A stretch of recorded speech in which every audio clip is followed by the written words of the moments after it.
ஓம் ஸ்ரீராம ராம ராமேதி ரமே ராமே மனோரமே சகசிரநாம தத்துல்யம் ஸ்ரீராம நாம வராணனே. உலகம் யாவையும் தாமுழா வாக்கலும் நிலைபெறுத்தலும் நீக்கலும் நீங்களா அழகிலா விளையாட்டுடையார் அவர் தலைவர் அன்னவர் சரண் நாங்களே. எத்திர எத்திர ரகுநாத கீர்த்தனம் தத்திர தத்திர கிருத்தமாஸ்தகாஞ்சலிம் வாஷ்பவாரி பரிபூர்ணலோச்சனம் மாருதிம் நமது ராட்சசாந்தகம்.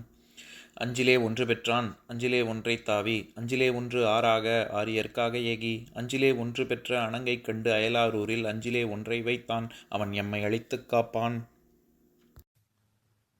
இன்னைக்கு நம்ம கம்பராமாயணத்துல பாலகாண்டத்துல கார்முக படலத்துல 16வது பாடல் பார்க்க போறோம். இரும்பு அணைய கருநெடுங்கோட்டு இணை ஏற்றின் பனை ஏற்ற பெரும்பியலில் பளிக்குநுகம் பிணைத்து அதனோடு அனைத்து ஈர்க்கும் வரம்புயில் மணி பொன் கலப்பை வைரத்தின் கொழு மடுத்திட்டு உரம்பொரு இல்நிலம் வேள்விக்கு அழகையில் பலசால் உழுதேன். இதுதான் பாட்டு. இப்ப நம்ம பதம் பிரிச்சு பொருள் பார்க்கலாம். வேள்விக்கு வேள்வி செய்யும் பொருட்டு இரும்பு அணைய இரும்பை ஒத்த வலிமையை உடைய கரு நெடு பெரிய நீண்ட இணைக்கோட்டு இரு கொம்புகளை உடைய ஏற்றின் காளையின் பனை ஏற்ற பெரும் பியலில் பருத்த பெரும் பிடரியின் மேல் பளிக்கு நுகம் பிணைத்து பளிங்கால் இழைத்த நுகத்தடியை பூட்டி அதனோடு அணைத்து அதனோடு சேர்க்கப்பட்டு ஈர்க்கும் இழுத்து கொண்டு போகப்படுகின்ற வரம்புயில் மணி எண்ணற்ற ரத்தினங்கள் பதித்த பொன்கலப்பையில் வைரத்தின் கொழு வைரத்தால் ஆகிய கொழுவை மடுத்திட்டு சேர்த்து உரம் பொருயில் உரவளத்தில் ஒப்பில்லாத நிலம் பூமியை அலகையில் பலசால் அளவற்ற பல சால்கள் உழுதேன் பலமுறை நாங்கள் உழுதோம். இப்ப நம்ம இந்த பாட்டுல இருக்கக்கூடிய நயங்களை பார்க்கலாம். சென்ற பாடல்ல சீதையின் பிறப்பை பற்றி சதானந்த முனிவர் சொல்ல தொடங்குவதாக நம்ம பார்த்தோம்ல. இந்த பாடல்ல வேள்வி செய்வதற்காக நிலத்தை உழுத பாங்க பற்றி ரொம்ப அழகா சொல்றாரு. இதுல பாட்டின் உட்கருத்துக்கு போறதுக்கு முன்னாடி சில சொற்களின் பொருளை முதல்ல பார்க்கலாம். அதாவது என்ன சொல்ல வர்றாருன்னா, இரும்பனைய கருநெடு இணைக்கோட்டு ஏற்றேன் அப்படின்னு. ரொம்ப இரும்பு மாதிரி இருக்கக்கூடிய ஒரு எருது அப்படின்னா எவ்வளவு வலிமையா இருக்கும். அந்த மாதிரி 2 எருது அதனுடைய கொம்பு எப்படி இருக்கும் அப்படின்னா கரு நெடு இணைக்கோடு. கோடுன்னா இந்த இடத்துல கொம்பு குறிக்குது. அது ரொம்ப பெரிய கொம்பு கொண்ட எருதுகள் அப்படின்னு சொல்றாரு. பனை ஏற்ற பெரும் பியல்னா பிடரின்னு அர்த்தம். ரொம்ப அதனுடைய பிடரி எப்படி இருந்தது, அந்த எருதின் பிடரி எப்படி இருந்தது அப்படின்னா பனை ஏற்ற பெரும் பியல் அப்படின்னு சொல்றாரு. ஒரு பனைனா ரொம்ப எப்படி பருத்து இருக்கும், ரொம்ப அந்த மாதிரி ரொம்ப குண்டுன்னு இருக்கக்கூடிய பிடரி அப்படின்னு சொல்றாரு. பளிக்கு நுகம் பிணைத்து, இந்த இடத்துல நுகம் அப்படிங்கிற சொல்லுக்கு ஒரு காளையின் கழுத்தில் பூட்டப்படக்கூடிய மரம், அதுதான் நுகம்னு அர்த்தம். அதாவது நம்ம இங்கிலீஷ்ல யோக்குன்னு சொல்றோம்ல, எருதுகளை வச்சு உழக்கூடிய பொழுது அதனுடைய பிடரியில நம்ம வைக்கக்கூடிய மரம், அந்த அதுவும் ஒரு பொருள் இருக்கு. யோக்குன்னா பொதுவா நம்ம பாரம்னு சொல்லுவோம்ல, இங்கிலீஷ்லயும் அதுதான் தமிழ்லயும் அதுதான். அது வந்து பாரத்தையும் குறிக்கும், வலிமையையும் குறிக்கும் நுகம்ங்கிற சொல். இந்த இடத்துல அந்த யோக்குங்கிறது காளையின் கழுத்தில் பூட்டப்படக்கூடிய மரம், அதைத்தான் சொல்றாரு. அது எப்படி இருந்தது அப்படின்னா பளிங்கு மாதிரி, பளிக்கு நுகம், பளிங்கு அப்படிங்கிற சொல் வலித்தல் விகாரம் பெற்று பளிக்கு அப்படின்னு ஆயிருக்கு. பளிக்கு நுகம் பிணைத்து அப்படின்னா ரொம்ப பளிங்கால் இழைத்த அந்த நுகத்தடி அப்படின்னு சொல்றாரு. அடுத்தது அதனோடு அனைத்து ஈர்க்கும் வரம்புயில் மணி. சாதாரண பொன் கலப்பை கிடையாது, கலப்பையே ரொம்ப பெருசா இருக்கும், அது பொன்னால் செய்யப்பட்டது அப்படிங்கிறதுனால பொன் கலப்பை அப்படின்னு சொல்றாரு.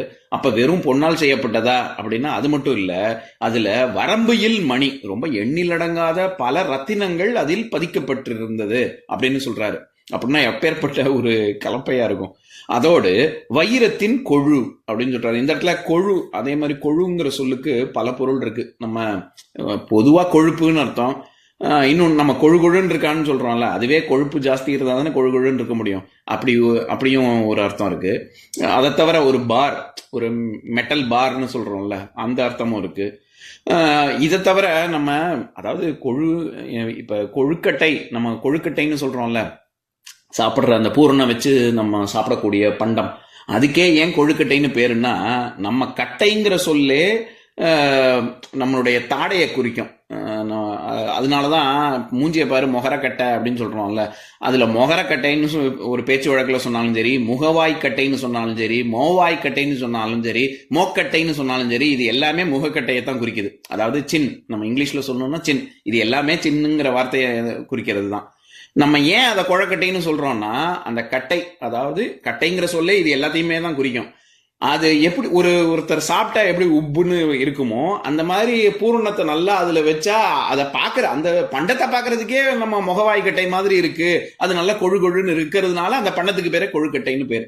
எதுக்கு சொல்ல வரேன், அந்த மாதிரி கொழுங்கிற சொல்லுக்கு கொழுப்பு, பாரு, அதுக்கப்புறமா கொழு கொழுன்னு இருக்கிறது, இந்த மாதிரி எல்லாம் பொருள் இருக்குல்ல, இதெல்லாம் தவிர ஏற்காறு அப்படின்னு ஒரு பொருளும் இருக்கு. நம்ம அதாவது நம்ம கலப்பையில அடிப்பகுதி, நம்ம வந்து தோண்டக்கூடிய பகுதி, நிலம் வந்து படுது, நம்ம இங்கிலீஷ்ல சொல்லணும்னா சிசல்னு சொல்லுவாங்கல்ல, அந்த அடிப்பகுதி, அது வந்து அதுக்கு பேர் கொழு அப்படின்னு.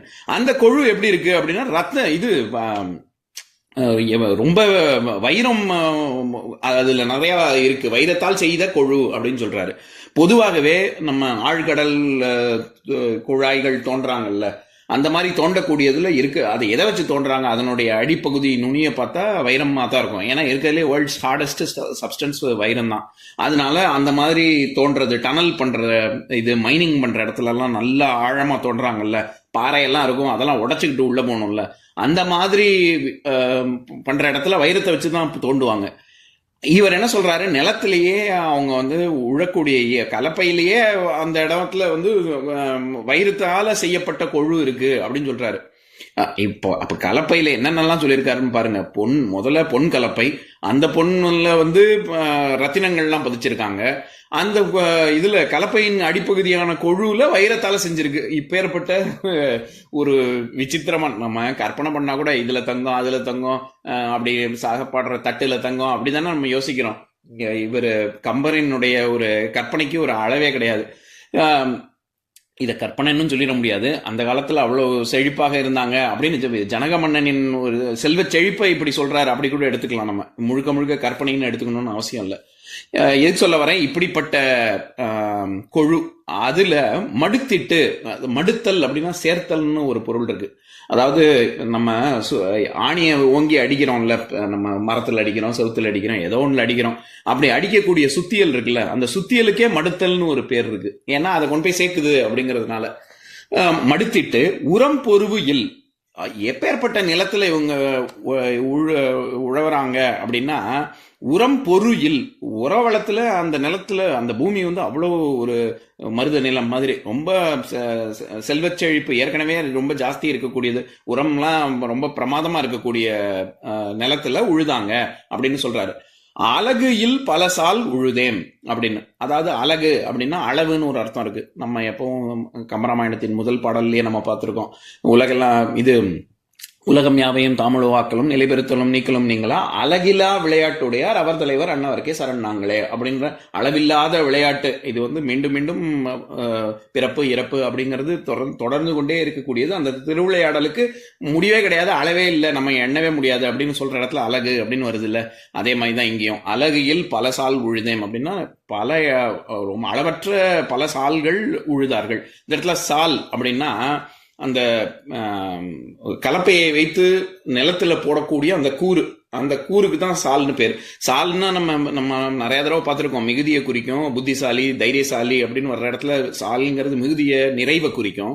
அதை தவிர தண்ணி நிரப்பக்கூடிய பானை, நீர் இறக்கைக்கூடிய கலம், நம்ம பக்கெட்டுன்னு சொல்றோம்ல, பக்கெட் இல்லாட்டி பெயில், அந்த மாதிரி இருக்கக்கூடியதும் சால் தான்.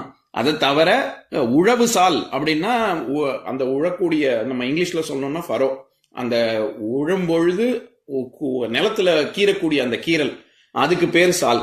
அதுல நம்ம உழுவாங்க, அதுக்கப்புறம் அந்த அந்த தடத்துல வந்து விதைப்பாங்கல்ல, அதுக்கு பேர் தான் சால். அந்த மாதிரி பல அளவற்ற பல சால்கள், அழகையில் பல சால் உழுதேம் அப்படின்னு சொல்றாரு. பல நேர்கோடு அந்த மாதிரி பல போட்டாங்க அந்த நிலத்துல அப்படின்னு சொல்றாரு. இந்த இடத்துல உழுதேம் அப்படின்னு சொல்றாருல, அது உழுதோம். ஏம்ங்கிறது தன்மை பன்மை வினைமுற்று.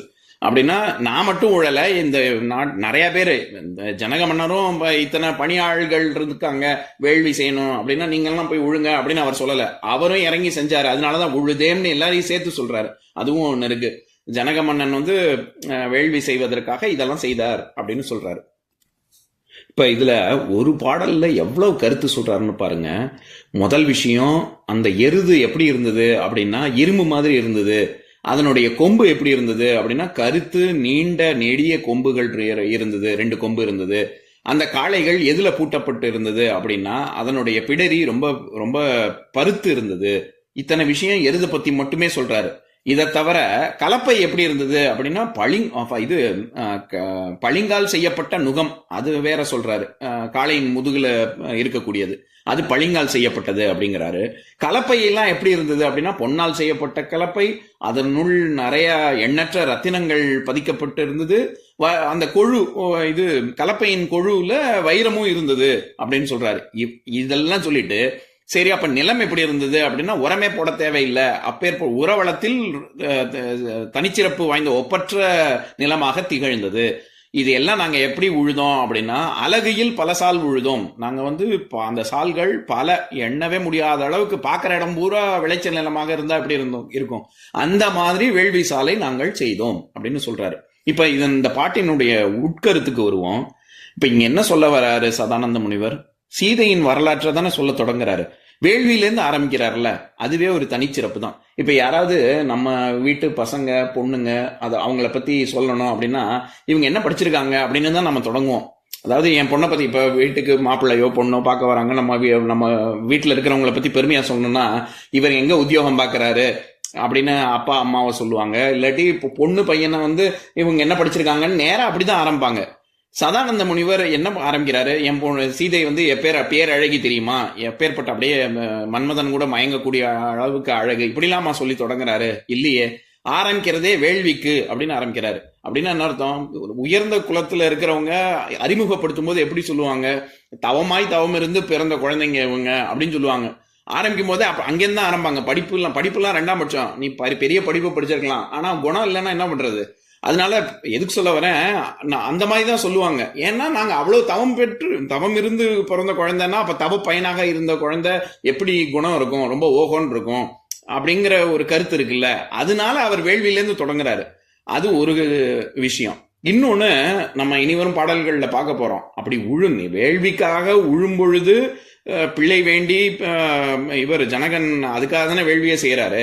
அப்படி ஒரு இறைவனின் பிரசாதமாக கிடைத்த குழந்தை, அதைத்தான் அடுத்து சொல்ல போறாரு.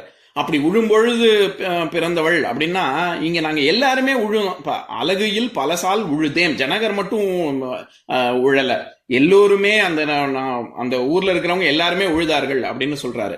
அது 2வது கருத்து. அதாவது ஜனகனுக்கு ஒரு நல்ல வாரிசு பிறக்க வேண்டும் அப்படின்னு ஊர் மக்கள் எல்லாம் தவம் இருந்தாங்க.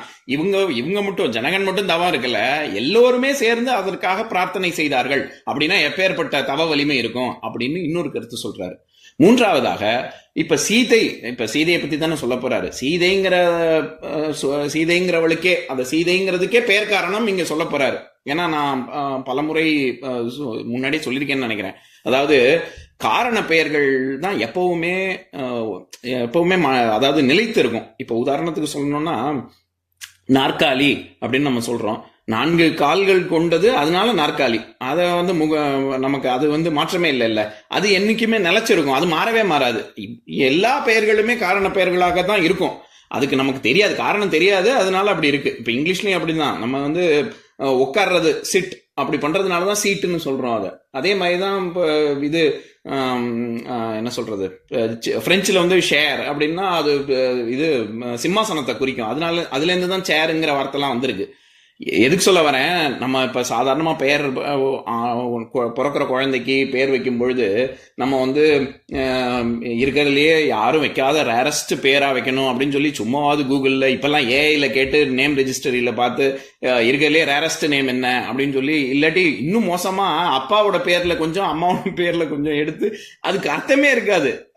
நம்மளா ஒரு ஒரு ஒரு சிலபல் இஷ்டத்துக்கு நம்ம ஒரு ஜம்பிள் பண்ணி ஒரு இட் இஸ் சவுண்டிங் நைஸ் அப்படின்னு சொல்றாங்க. கேட்டா அது ரொம்ப ஆச்சரியமா இருக்கு இந்த மாதிரி வைக்கிறாங்கன்னு. எதுக்கு சொல்ல வரேன், அந்த காலத்துல தாத்தா பாட்டி பேர் வைப்பாங்க, இல்லாட்டி ஏதாவது ஒரு கடவுளுக்கு வேண்டிட்டு அந்த வேண்டுதலுக்காக பிறந்த குழந்தைக்கு அந்த கடவுள் பேரே வச்சிருவாங்கல்ல. இந்த மாதிரி எல்லாம் வச்சா அதுக்கு ஒரு காரணம் இருக்கும், அது நிலைச்சிருக்கும். அதுக்காக சொல்ல வரேன். இப்ப சீதையின் பேரும் அப்படிதான். அதாவது ஜனகனின் மகள் ஜானகி, மிதிலியின் இளவரசி மைதிலி, விதேக நாட்டின் பொக்கிஷம் வைதேகி, இது எல்லாமே காரண பெயர் தான். அந்த மாதிரிதான் சீதைங்கிற பேரும். சம்ஸ்கிருதத்துல சீதா அப்படின்னு சொன்னாலே அது வந்து இந்த நிலத்தின், இப்ப நம்ம ஃபரோன்னு சொன்னோம்ல, அதாவது சால்னு சொன்னோம்ல, உழும் பொழுது அந்த நிலத்துல கீறக்கூடிய கோடு, அதுக்கு பேர் தான் சீதா. அது பேரே சீதான்னு அதுல இருந்து கண்டெடுத்தவள் அப்படிங்கறதுனாலதான் சீதானே வச்சிருக்காங்க. இது சீதைக்குன்னு இல்ல, எல்லாருக்குமே அதுதான் பொருந்தும். இப்ப நம்ம எல்லாருக்கும் தெரிஞ்ச உதாரணம் வந்து ஹனுமான் தான். ஹனுமான் அப்படிங்கிற சொல்ல, ஹனுன்னா தாடை, வீங்கிய தாடை கொண்டவன் ஹனுமான். ஹனுமானுக்கு நம்ம என்னெல்லாம் பேரு நம்ம மனசுல நினைக்கிறோமோ எல்லா பேருமே காரண பேர் தான். இப்ப ஆஞ்சநேயன், பஜ்ரங் பலி, தீனபந்து, ராமபக்தன், ராமதூதன், மாருதி, கேசரி நந்தன், இப்படி எனக்கு 108 நாமாக்கள் தெரியாது, மனப்படமா தெரியாது. என்ன சொல்ல வரேன், இது எல்லாமே காரண பெயர் தான். அப்ப ஹனுமானுக்கு உண்மையான இயற்பெயர் என்னது அப்படின்னு கேட்டா சுந்தரன். அதனாலதான் சுந்தரகாண்டம்னே வால்மீகியும் பேர் வச்சாரு, கம்பரும் சுந்தரகாண்டம். ஏன்னா அது வந்து முழுக்க முழுக்க ஹனுமானின் வீர தீர பராக்கிரம செயல்கள் பற்றியது. அதுக்காக சொல்ல வரேன், காரண பெயர் வந்து எப்பவுமே ரொம்ப தனிச்சிறப்பு வாய்ந்தது. இப்போ நம்ம வந்து தனித்தனியா ஒவ்வொரு கதாபாத்திரத்தின் பெயர், அது ஒன்னொன்னுக்குமே அதை பத்தி தனியா ஒரு தொடர் நான் அவசியம் அதை பத்தி பேசணும்னு இருக்கேன். அப்ப பார்க்கலாம். இப்ப நம்ம மறுபடியும் சீதையின் பிறப்பை பத்தி வருவோம். இங்க எதுக்கு சொல்ல வரேன், இந்த பாடல்ல வேள்வியிலேருந்து தான் அவர் தொடங்குறாரு. அப்போ அப்பேற்பட்ட ஒரு ஒரு குலமகள் சீதை அப்படின்னு உயர்வா சொல்றதுக்காக தான் அங்க வேள்வியிலேருந்தே ஆரம்பிக்கிறாரு. இப்ப நான் பாட்டை இன்னொரு தடவை படிக்கிறேன், கேளுங்க. இரும்பு அணைய கருநெடுங்கோட்டு இணையேற்றின் பனையேற்ற பெரும்பியலில் பளிக்கு நுகம் பிணைத்து அதனோடு அனைத்து ஈர்க்கும் வரம்பியில் மணிப்பொன்கலப்பை வைரத்தின் கொழுமடுத்திட்டு உரம்பொரு இல்நிலம் வேள்விக்கு அழகையில் பலசால் உழுதேன். இன்னொரு நாள் இன்னொரு பாட்டு பார்க்கலாம். ஓம் சாந்தாகாரம் புஜகசயனம் பத்மநாபம் சுரேஷம் விஸ்வாதாரம் ககனசத்ரசம் மேகவர்ணம் சுபாங்கம் லக்ஷ்மீகாந்தம் கமலநயனம் யோகி ஹிருத்யானகம்யம் வந்தே விஷ்ணும் பவபயஹரம் சர்வலோகைகநாதம். உம்பரோடு இம்பர்காரும் உலகம் ஓர் ஏழும் ஏழும் எம்பெருமான் என்று ஏத்தி இறைஞ்சி நின்று ஏவல் செய்ய தம்பியரோடும் தானும் தருமமும் தரணி காத்தான் அம்பரத்து அனந்தர் நீங்கி அயோத்தியில் வந்த வள்ளல். ஓம் பூர்ணமதః பூர்ணமிதம் பூர்ணாத் பூர்ணமுதஸ்யதே பூர்ணஸ்ய பூர்ணமாதாய பூர்ணமேவாவசிஷ்யதே. ஓம் சாந்தி சாந்தி சாந்திः. ஓம் சர்வேஷாம் ஸ்வஸ்திர்பவது சர்வேஷாம் சாந்திர்பவது சர்வேஷாம் பூர்ணம் பவது சர்வேஷாம் மங்களம் பவது. ஓம் சாந்தி சாந்தி சாந்திः. ஓம் சர்வே பவந்து சுகினः சர்வே சந்து நிராமயாः சர்வே பத்ராணி பஷ்யந்து மா கஷ்சித் துக்கபாக் பவேத். ஓம் சாந்தி சாந்தி சாந்திः.